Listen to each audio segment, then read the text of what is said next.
धर्मोपदेश श्रवण की पात्रता कुछ दोषों से दूर होने के बाद आती है। और यदि भगवत गीता आदि की भाषा में अपन बात करें तो तामसिकता से हटना होता है और राजसिकता से भी हटना होता है। तब सात्विक बनने के बाद धर्म की बात हृदय तक जाती है। अभी व्यसन मुक्ति की चर्चा चली है। आचार विचार आहार विहार इन सबको ठीक कर लेने के बाद व्यवहार सुधर जाता है। आचार शुद्धि के लिए व्यसन मुक्ति, और व्यसन मुक्ति की दो स्थितियां थी। एक तो वो लोग व्यसन कर रहे हैं जो बचपन से कर रहे हैं, किशोरावस्था से कर रहे हैं, टीनेजर्स थे तब से कर रहे हैं, और दूसरे वो हैं जो 19 की उम्र में या उसके पश्चात व्यसनों के शिकार बन गए। उसका कारण संगति तो था ही, लेकिन संगति के साथ साथ कुछ शरीर की स्थिति भी थी जिसमें रासायनिक असंतुलन था। जो 16 प्रकार के शारीरिक तत्व होते हैं उनमें किसी तत्व की डेफिशिएंसी, कमी, न्यूनता, या लगभग कभी कभी एकदम बहुत ही घट जाते हैं कुछ तत्व। एनीमिया हो जाता तो लौह तत्व बिल्कुल कम हो जाता है शरीर में। तो ऐसी स्थिति में फिर उसकी पूर्ति के लिए लोग अलग अलग प्रकार से रास्ता निकालते हैं, और व्यसन भी उसमें से एक रास्ता होता है। भले ही उससे परेशानियां हो लेकिन कुछ सुकून मिलता है। तो ऐसे लोगों को रोगी माना जाता है।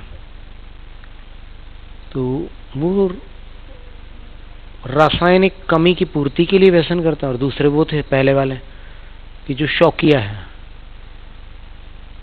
तो व्यसन मुक्ति संकल्प शक्ति से भी हो सकती है और फिर औषध के प्रयोग से भी हो सकती है। और फिर विचार शुद्धि के लिए सत्संगति बड़ा महत्वपूर्ण कार्य करती है। सत्संगति न मिले तो फिर कुछ ऐसी सुंदर पुस्तकें भी होती है, अच्छी किताबें भी बहुत अच्छा असर डालती है मन पर।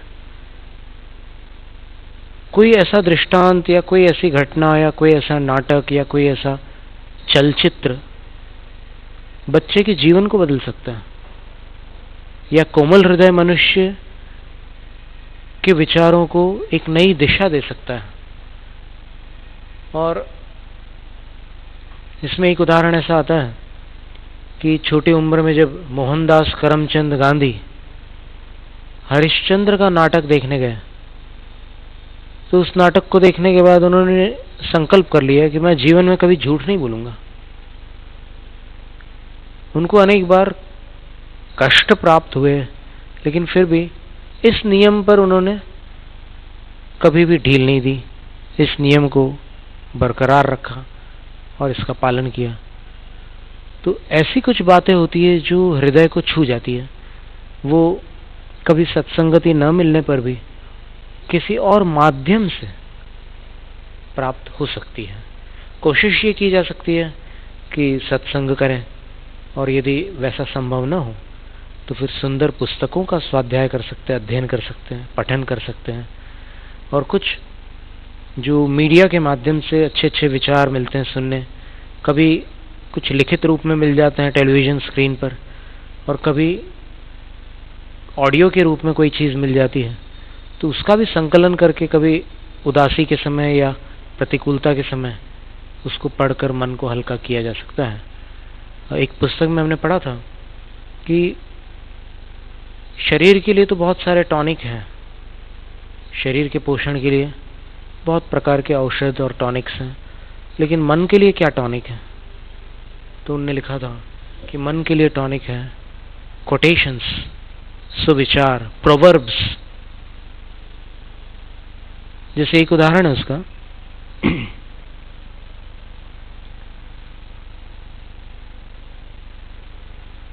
हम खुद बोला करते हैं जवानी की लत बुढ़ापे में रुलाती है। ये एक ऐसा एक वाक्य बन गया कि जो याद रखा जा सकता है। इसी तरह जबलपुर वालों ने एक बार एक स्टिकर निकाला था कहीं, और उस स्टिकर को किसी दुकान पर लगा दिया था लोगों ने। उसमें लिखा था कि एक पल का गुस्सा आपकी जिंदगी को बर्बाद कर सकता है।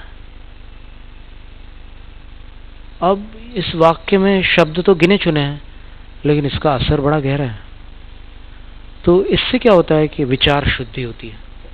अच्छे विचारों को पढ़ने से और पढ़ करके उन पर विचार करने से और उनको प्रयोग में लाने से विचारों में पवित्रता आ जाती है। फिर आहार शुद्धि विहार शुद्धि की तो बात हो चुकी थी कि आहार शुद्धि के अंतर्गत वही सात्विक भोजन वाली बात थी, तामसिक और राजसिक भोजन से बचना।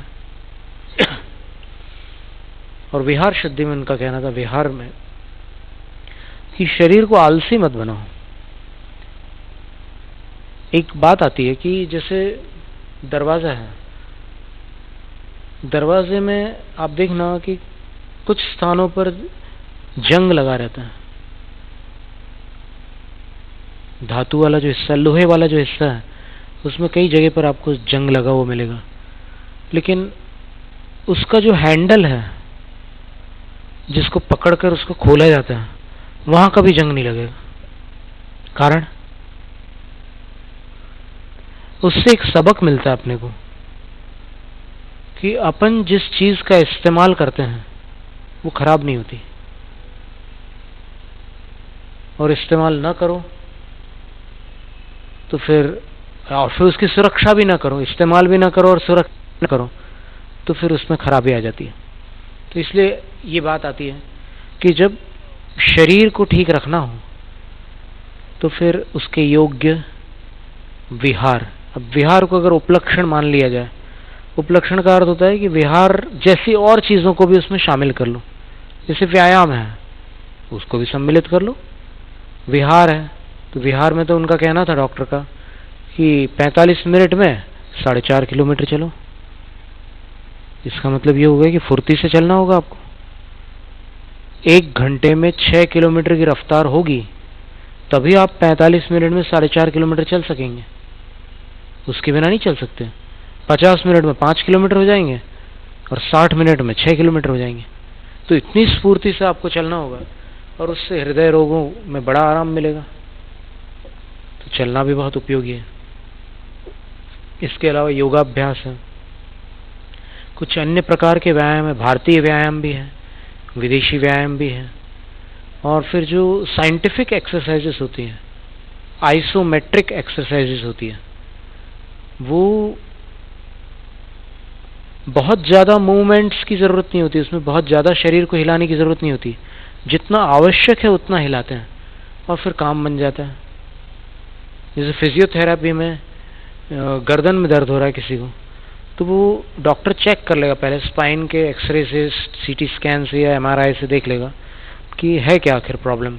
कोई भी ऑर्थोपेडिक डॉक्टर उसको देख करके फिर समझ लेगा कि क्या प्रॉब्लम। कोई स्पाइन स्पेशलिस्ट भी हो सकता है, और उसको देखने के बाद उसको समझ में आ जाएगा कि इसको कौन सी गतिविधि आवश्यक है। तो जैसे मान लो किसी को चोट लगी हो और हड्डी में थोड़ा सा घाव हो, और उसके कारण उसकी मूवमेंट्स अवरुद्ध हो रही है, हिलना डुलना है, उसको परेशानी हो रही है, तो फिर उसके लिए वो बड़ी सावधानी से बताएंगे। हर किसी को एक इलाज नहीं दिया जाता, जो इलाज जिसके योग्य होता है उसको दिया जाता है। तो ऐसे सिर घुमाने के लिए भी कहते हैं, धीमे से, झटके से घुमाने से वहां कोई खिंचाव आ सकता है और परेशानी बढ़ सकती है। फिर कुछ ऐसे भी प्रयोग बताते हैं अलग अलग तरह के, पैरों के लिए अलग है। किसी को घुटने में तकलीफ है लेकिन अभी बुढ़ापा नहीं आया फिर भी तकलीफ हो रही है, तो उसके लिए क्या करें? वॉकर लेकर के कब तक चले? आर्थराइटिस की कोई समस्या नहीं है लेकिन फिर भी तकलीफ हो रही है, तो उसके लिए फिर कुछ एक्सरसाइजेस बता देते हैं।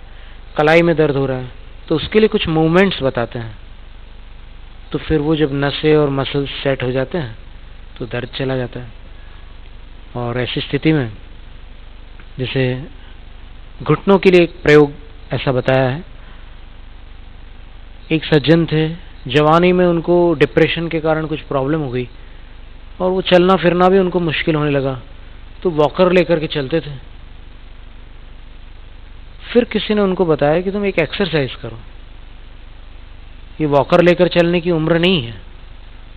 तो उनने फिर एक्सरसाइज शुरू की और कुछ दिनों में एकदम पैर ठीक हो गए।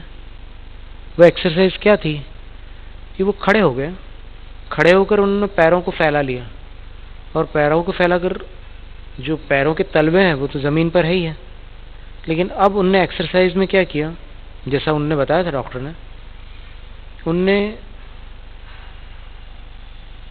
तलवों को भीतर की तरफ से ऐसे उठाना शुरू किया। आप हमारे हाथों को देख करके समझने का प्रयास करो, ये पैर है, ऐसे उठाना प्रारंभ किया, घुटनों को मोड़े बिना, और फिर वापस ऐसे नीचे रखा, फिर ऐसे उठाया धीरे से, फिर नीचे रखा। ऐसे 5, 10 बार, 15 बार करने से उनका वॉकर छूट गया, पैर ठीक हो गया, नसें जो अस्त व्यस्त हो गई थी वो सही स्थान पर आ गई। तो ऐसे कुछ ऐसे बारीक बारीक छोटे छोटे प्रयोग हैं जिनसे बड़ा लाभ होता है। अपन बड़े बड़े इलाज कराते हैं और फायदा नहीं होता, छोटी छोटी चीजों से ठीक हो जाती है व्याधियां। तो इन 4 बातों का ध्यान रखने से स्वास्थ्य लाभ तो हो ही सकता है। स्वास्थ्य के अलावा लोग मानसिक सुकून भी चाहते हैं। हेल्थ तो ठीक है, और हेल्थ का मतलब ऐसा नहीं कि सिर्फ मोटापा कम हो गया या फिर दुबलापन ठीक हो गया और शरीर बिल्कुल प्रॉपर वेट में आ गया। एफिशिएंसी भी देखी जाती है। एफिशिएंसी का मतलब होता है कार्य क्षमता, स्टेमिना, कि आप कितने समय में कितना काम कर सकते हैं। तो यदि आप शरीर को एकदम बराबर वजन में ले आओ, खाने पीने की कुछ चीज़ों को छोड़कर या फिर कोई अलग प्रकार का भोजन क्रम बनाकर, लेकिन आपकी क्षमता यदि ठीक न हो तो उसके लिए भी आपको प्रयास करना होगा। और आसन के लिए बताते हैं कि जैसे आपको ध्यान लगाना है, मानसिक शांति के लिए ध्यान बहुत उपयोगी होता है, और एकाग्रता और ऊर्जा के ऊर्ध्वारोहण के लिए भी, अपनी शक्तियों को विकसित करने के लिए भी बड़ी ज़रूरी चीज़ है ध्यान। तो उसके लिए जो आसन है ध्यान के लिए, कुछ आसन बताए हैं। योगासन है, और आराधना सार आदि ग्रंथों में और भी कुछ उसके बारे में विशेष जानकारियां हैं। उसमें ऐसा है कि आपको रीढ़ तो सीधी रखनी होगी, कमर सीधी रखनी होगी और गर्दन सीधी रखनी होगी।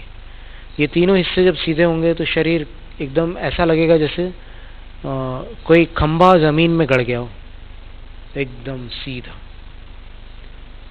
और सीधे शरीर में जो गुरुत्वाकर्षण केंद्र होता है, सेंटर ऑफ ग्रेविटी, वो नाभि के स्थान पर आ जाती है। और नाभि स्थान पर यदि गुरुत्वाकर्षण केंद्र हो तो शरीर में ऊर्जा का अनावश्यक व्यय नहीं होता, शक्ति बर्बाद नहीं होती, और उस शक्ति को आप ध्यान आदि में लगा करके शांति प्राप्त कर सकते हैं। शांति प्राप्त करने के लिए मानसिकता को भी कुछ बदलना आवश्यक है। एक तो क्या है कि जैसे हम फिर से एक सुविचार बोल रहे हैं आपके सामने, नजरिया बदलने से नजारा बदल जाता है।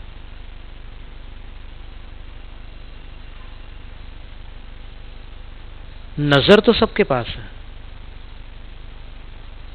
पर उस नजर से देखने का जो ढंग है उसको नजरिया कहते हैं।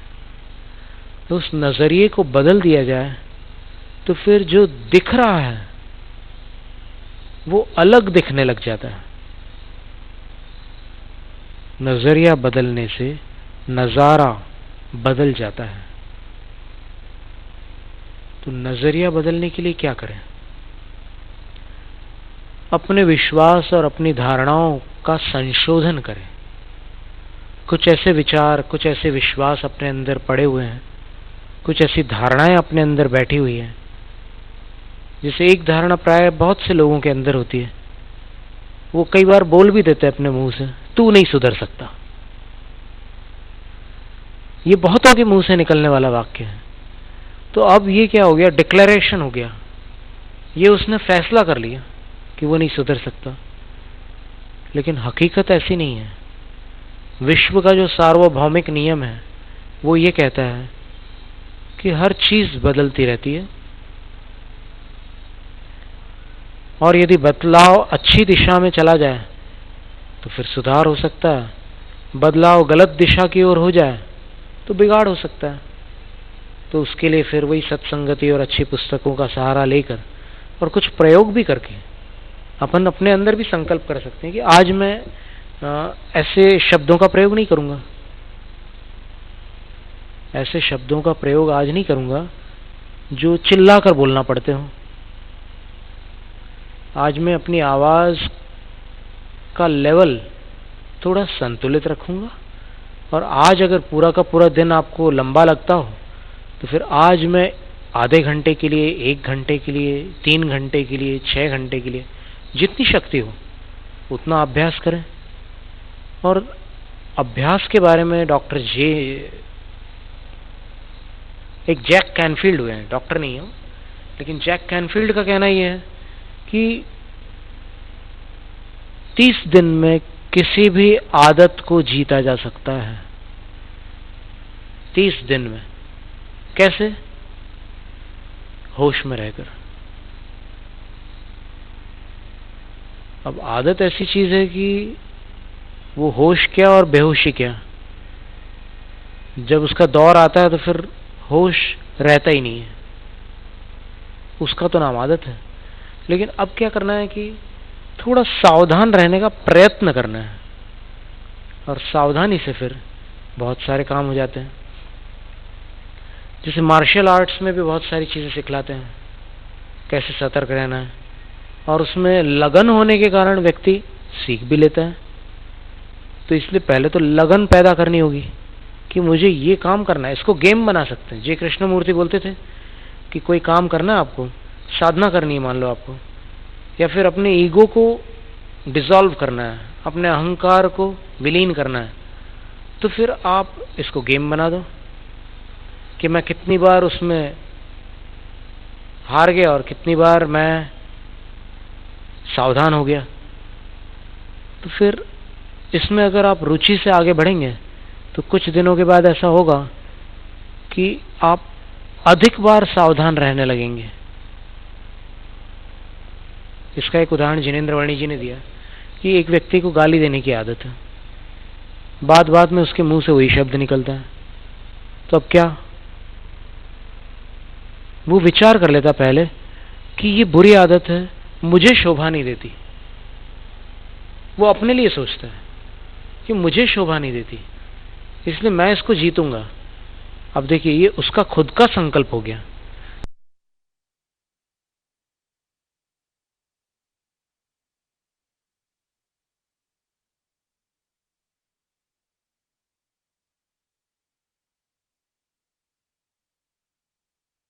की बात है। तो अगर अपनी रुचि और अपना संकल्प दृढ़ हो जाए तो फिर काम और अच्छे से बन सकता है। हम ये नहीं कह रहे हैं कि प्रेरणा से कुछ नहीं होता, प्रेरणा से बहुत कुछ होता है, लेकिन प्रेरणा हमेशा काम नहीं कर पाती, कुछ सीमा तक काम करती, उसके बाद फिर अपने ही पैरों पर खड़े होकर चलना होता है। गुरु उंगली पकड़कर चलाते हैं, लेकिन बाद में उंगली छोड़ करके बोलते हैं कि अब तू चल, कब तक मेरे भरोसे चलेगा। तो उसको भी एक प्रक्रिया बना करके सावधान रहने की एक आदत डालना है। जैनम जयतु शासनम, जैनम जयतु शासनम, जैनम जयतु शासनम।